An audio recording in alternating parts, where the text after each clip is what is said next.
Hora de trazer informação importante sobre o São Paulo, importante e exclusiva. Ao longo da semana contei para vocês que conversei com o presidente Júlio Casares e perguntei sobre a Arboleda. O Casares disse que estava tudo bem encaminhado, faltavam questões burocráticas. Nesse sábado recebi a ligação de uma pessoa próxima ao Arboleda que me afirmou que a coisa é bem distante. Então temos posições diferentes, narrativas diferentes. Do São Paulo muito animado com a renovação e de uma pessoa do staff do Arboleda assegurando que não, que a coisa está distante. E eu quero dar um pouquinho mais de detalhes para vocês. Essa pessoa com quem conversei, que pediu anonimato, chegou a dizer que de fato São Paulo e Arboleda quase acertaram a renovação do vínculo, que se encerra em 31 de dezembro, mas o São Paulo acabou recuando em uma das questões. A partir daí a coisa degringolou. Só para vocês entenderem. Hoje o Arboleda ganha R$500 mil por mês de salário. Ele quer passar a ter 800 mil por mês de salário, São Paulo concorda. O Arboleda pede $1,5 milhão de luvas, algo na casa dos R$7,5 milhões, São Paulo aceita. Esse $1,5 milhão seria redividido ao longo dos meses do contrato. O que pegou na primeira rodada de negociações foi o pagamento de uma dívida que o Arboleda tem. Já contei para vocês a respeito dessas pendências que o Arboleda tem no mercado, certo? São Paulo afirma que são cerca de R$5 milhões, o Arboleda diz que são menos do que 5 milhões. O Tricolor havia se comprometido para zerar essas dívidas. Só que quando o acordo estava prestes a ser assinado, São Paulo voltou atrás e desistiu do pagamento dessas pendências. Diante desse cenário, o Arboleda recuou e disse que não tinha a intenção de renovar. Para piorar, o São Paulo, quando divulga estar próximo de um acordo de renovação, irrita o Arboleda. Porque o Arboleda sabe que não é isso e a informação vaza e isso causa muita expectativa no torcedor do São Paulo. Enfim, há tempo ainda para que essa renovação seja acertada, mas o relógio corre contra o São Paulo. O vínculo se encerra em 31 de dezembro. A partir de julho, o Arboleda pode assinar um pré-contrato com qualquer clube do Brasil ou do exterior. Jogador de seleção equatoriana, titular absoluto do São Paulo. Tem seus problemas fora de campo, mas dentro de campo é muito bom jogador. E a questão agora precisa ser definida nos próximos dias. São Paulo topa retomar essa discussão em relação ao pagamento das dívidas? Vai pagar mais luvas para que o Arboleda possa quitar seus problemas e ter um pouquinho mais de tranquilidade em relação a essas luvas? Tudo isso precisa ser resolvido nas próximas semanas. A partir de julho, se não houver esse acerto, o Arboleda vai estar livre para assinar um pré-contrato e se mudar de graça do São Paulo para qualquer outro time a partir de 1º de janeiro de 2025. Bora falar agora sobre o São Paulo. Por que a renovação de contrato do lateral esquerdo Wellington se tornou tão complicada? Hoje dá para dizer que está mais para o Wellington ir embora de graça no fim do ano do que renovar seu contrato. Vale a lembrança de que o Wellington, lateral esquerdo, revelado nas categorias de base, já pode assinar um pré-contrato com qualquer outro clube do Brasil ou do exterior a partir de julho, quando o seu vínculo entra nos 6 meses finais. Quero contar que o salário do Wellington hoje é de R$70 mil por mês. Só que livres de impostos sobram para ele cerca de 45 mil mensais. Ele é o titular com o menor salário do atual elenco do Tricolor. Tem em reserva, como o Rames Rodrigues, que ganha muito mais, R$1,5 milhão mensais. O Wellington exige R$600 mil por mês, entre salários, direitos de imagem e luvas.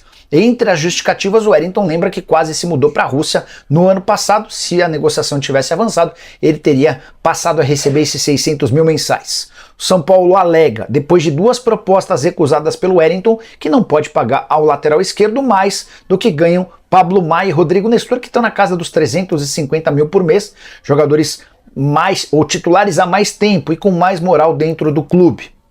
Já o staff do Wellington adverte que, ao contrário de Pablo Maia e Nestor, o Wellington está muito perto de poder assinar um contrato para deixar o São Paulo de graça. E diante desse risco, quanto é que o São Paulo gastaria para contratar um atleta? Com as condições, o talento e a idade do Wellington diante desse cenário e diante do descompasso financeiro, São Paulo oferecendo muito menos do que os 600 mil, é natural que a renovação de contrato não aconteça. O Thiago Carpini, rapaziada, vem sendo muito pressionado e ele foi aconselhado aí a sair de todas as redes sociais.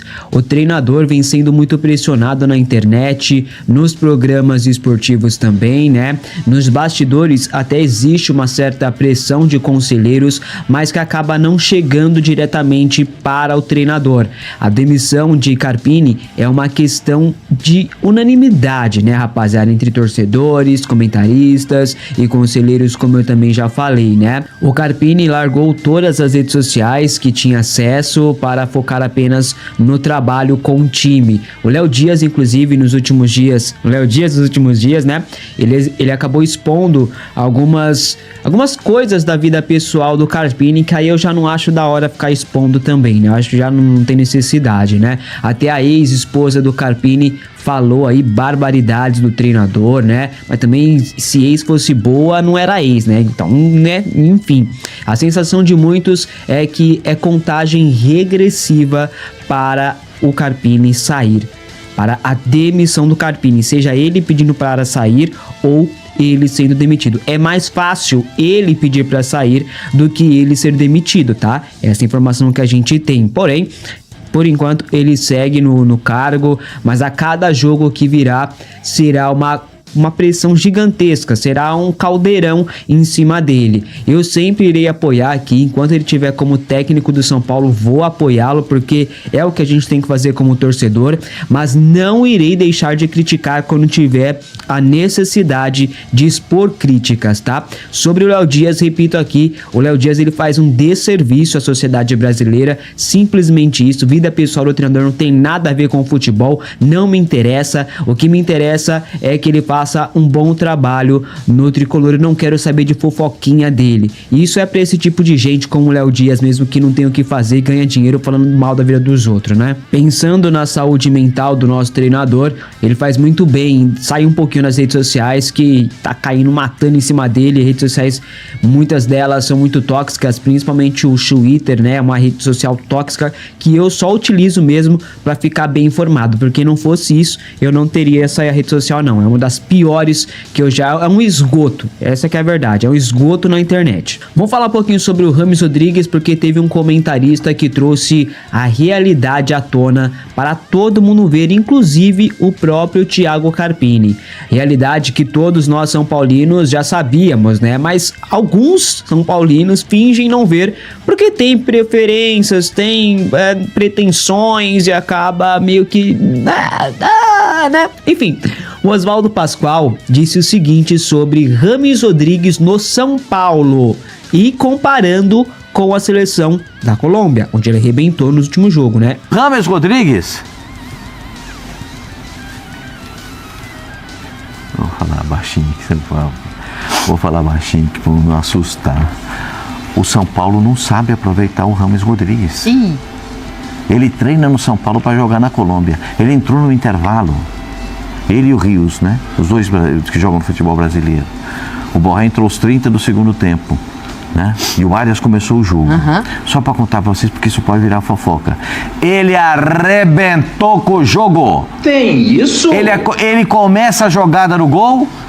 O Mauro pode falar do Luiz Dias. O Luiz Dias sapateia em cima dos adversários, vai lá do outro lado, do lateral meio. Sexta, 1-0. Ele deu, com uma bola dominada no meio campo, ele driblou 4 vezes os 2 marcadores. Sim. E é basicamente isso mesmo, rapaziada. Alguém discorda da fala do Pascoal? Você discorda? Você concorda? Comente aqui abaixo a sua opinião. Ah, mas Beiço, com o Dorival ele não foi titular, agora com o Carpini ele não tá sendo titular. Eu concordo com vocês, isso é um fato, isso a gente tá vendo. Acredito até que com o Rogério Ceni ele não teria nem vindo, né? Ele não seria titular também. Mas assim, pergunta pro Tite, pergunta pro Eduardo Cudê, pergunta para Abel Ferreira, pergunta se eles não queriam o Rames Rodrigues nos seus times. Pergunta se não utilizaria como titular. Só você perguntar.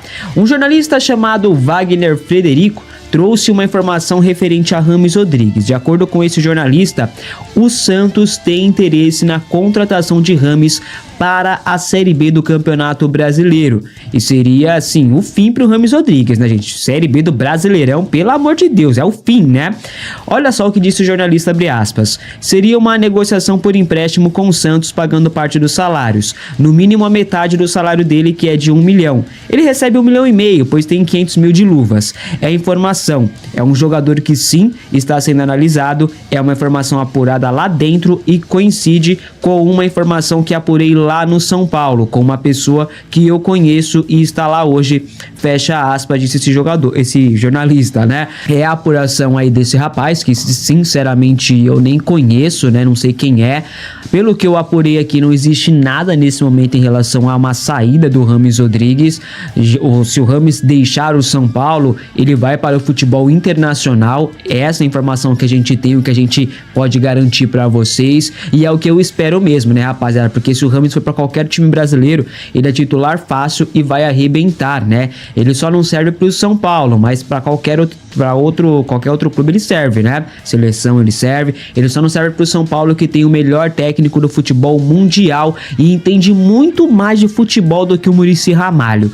É só isso. E o Caleri, rapaziada, é um dos jogadores mais identificados com o São Paulo no atual elenco. Desde 2016, na verdade, a torcida sempre pedia, sempre era louca pela volta do Caleri. Em todas as janelas de transferências era sempre pedido aí o nome do Caleri. Eu lembro muito bem de várias vezes ter que falar do Caleri no nosso canal principal, porque sempre surgia especulações envolvendo ele. Até uma hora que o Flamengo estava interessado, ele falou que só jogaria no Brasil, só no São Paulo, e ele cumpriu com essa promessa essa que vários jogadores não cumpriram. O Guerreiro falou que só jogaria no Corinthians, foi pro Flamengo, né? Outros jogadores também prometeram e não conseguiram cumprir, mas o Caleri cumpriu, foi homem de verdade.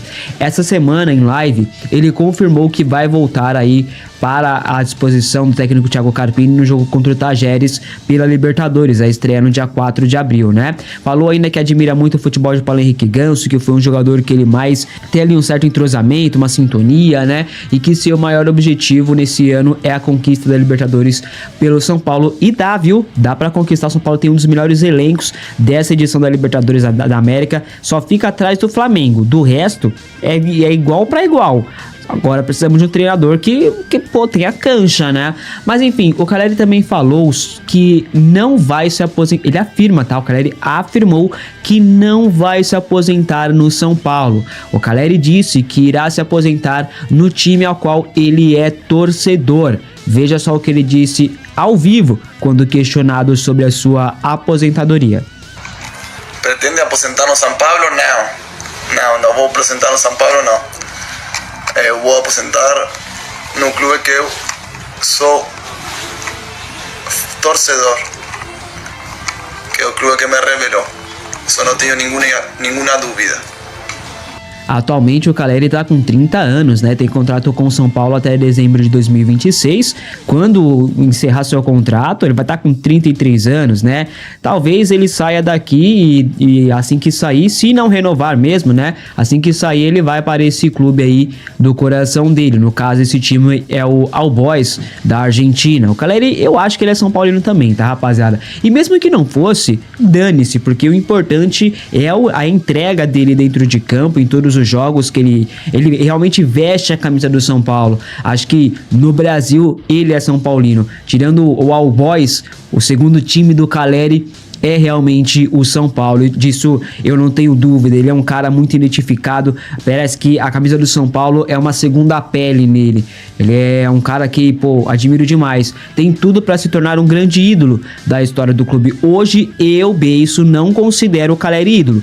Acho um jogador muito importante, um jogador muito identificado, mas daí para ídolo, eu acho que muitas coisas levam para você ser ídolo, né? Eu acho que o Caleri tá muito próximo, sim, de se tornar um grande ídolo.